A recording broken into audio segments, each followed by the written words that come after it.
Começa agora mais um Conversando com Divaldo Franco. O programa de hoje vai falar sobre as mediunidades de Divaldo. Você sabe o que é mediunidade especular?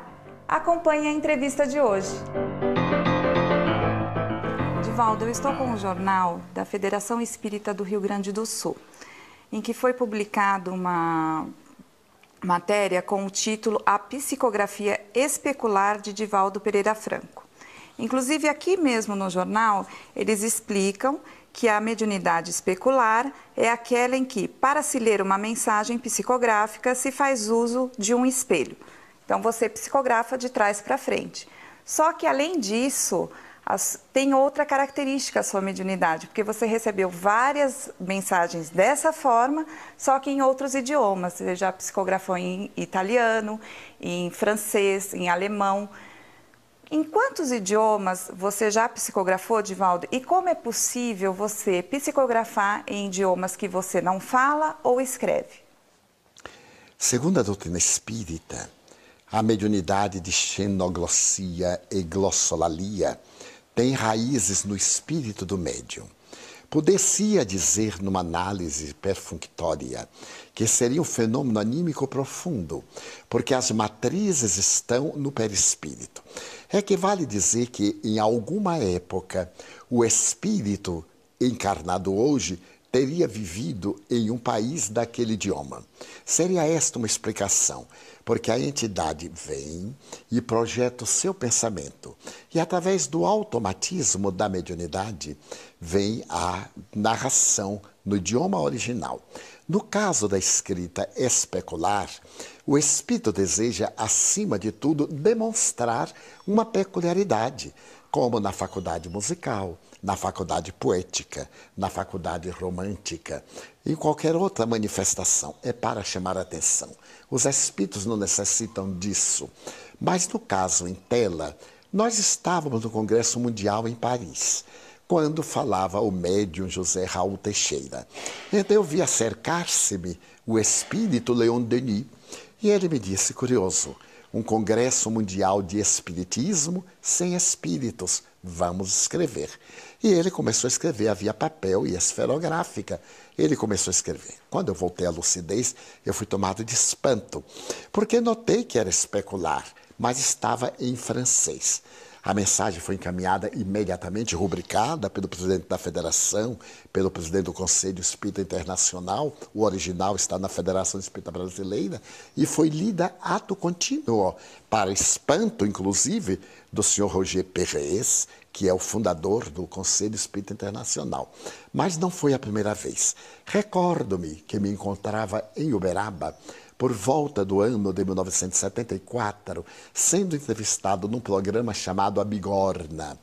Estavam presentes vários indivíduos, entrevistadores, inclusive o senhor materialista, o hoje conhecido médium, Carlos Bacelli. E ao terminar, o repórter perguntou gentilmente, o senhor poderia psicografar? Eu respondi, não depende de mim, mas eu me colocarei às ordens. Chico Xavier acompanhava o programa pela televisão, conforme me disse posteriormente. Então, Joana de Anjos escreveu especular. Em inglês, eu tenho o original com as assinaturas de todos eles guardada. Posteriormente, na Itália, tive a ocasião de psicografar Gabriel Delany. Outra vez, em Jerusalém, psicografei 2 frases em árabe. Francês muitas vezes, alemão várias vezes. Inclusive o prefácio para uma obra do célebre arquiteto André, este homem notável que reside em Zurique e foi um dos melhores arquitetos da Suíça. Então, André Studer escrevia um livro que ninguém sabia. Quando Joana de Anjos apareceu em Salvador e disse, eu quero dar uma carta ao nosso querido André, que ela traduziu todos os meus livros ao alemão, ele traduziu 11 livros, e ela escreveu em alemão de há 200 anos. Eu mandei para ele sem saber o conteúdo. E ele ficou tão fascinado que transcreve no livro e conta como foi a mensagem. Era um alemão arcaico, perfeitamente condizente com o conteúdo do livro. Em espanhol já psicografei umas 30 mensagens. E no recente Congresso Espírita Mundial, curiosamente, enquanto falava Raul, porque normalmente eu falo, ele psicografa, ou vice-versa. Uma das missionárias do espiritismo colombiano, Dona Ana Fuentes de Cardona, escreveu uma comovedora página em espanhol, a ponto de os filhos haverem dito: é mamãe no seu estilo e na sua letra, tão reais e perfeitos que se pode reconhecer a firma em cartório. É uma faculdade para poder demonstrar a imortalidade, para demonstrar a comunicabilidade e, acima de tudo, a personalidade do missivista.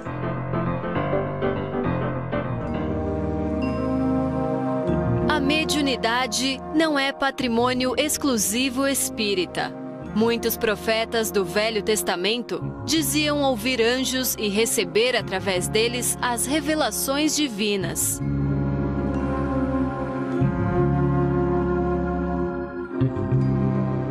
As pitonisas na Idade Média, os oráculos na Antiguidade.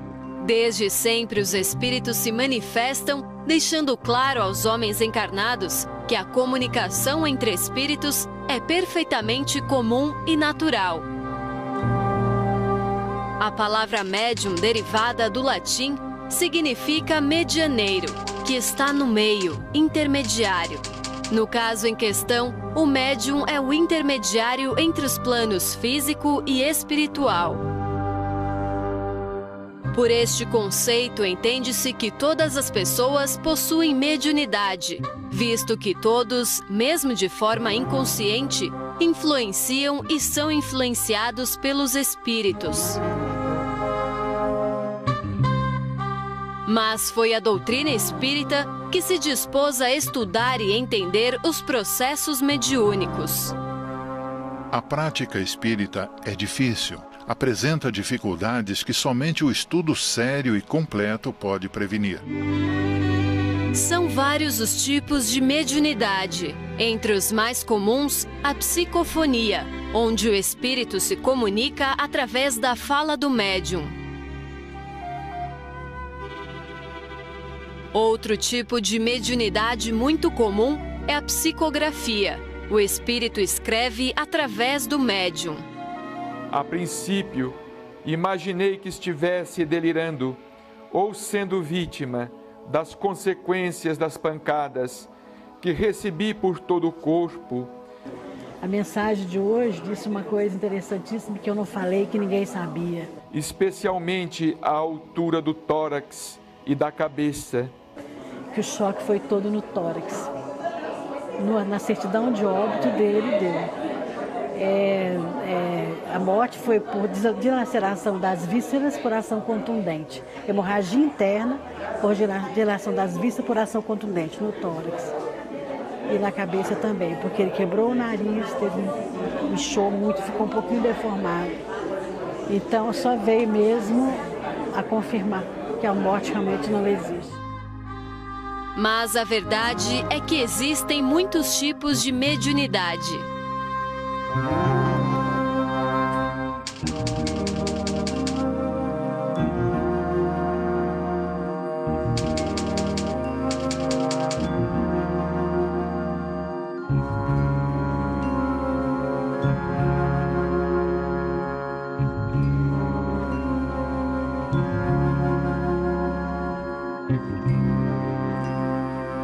Divaldo Franco já protagonizou vários fenômenos mediúnicos, entre eles a mediunidade de xenografia, onde o médium escreve de trás para frente em um idioma que ele não conhece.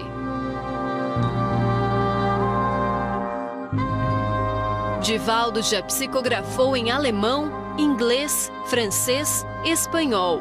E um desses momentos especiais da psicografia de Divaldo Franco se deu por ocasião no 4º Congresso Espírita Mundial, realizado em Paris, na França. Divaldo escreveu em francês de trás para frente. Notre frère Divaldo, nosso irmão Divaldo, durant quelques instants, durante alguns instantes, a produit une écriture que voici, produziu a escrita que ele está mostrando, qui est illisible. Est-ce qu'on pourrait... que é ilegível, Illisible. On croirait des hiéroglyphes. parece mais hieroglifas. Mais si vous retournez la feuille Agora, quando vira a folha, à la lumière, na luz, vous avez un texte en français. tem um texto em francês.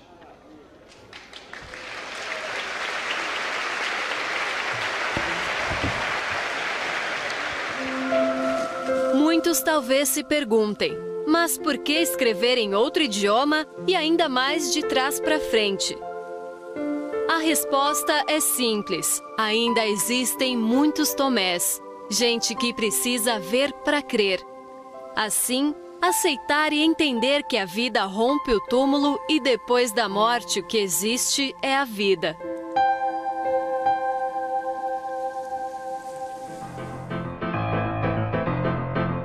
Nós vamos para um rápido intervalo. Não saia daí, pois no próximo bloco, Divaldo vai falar sobre psicografia, organização no mundo espiritual e perispírito. Você não pode perder!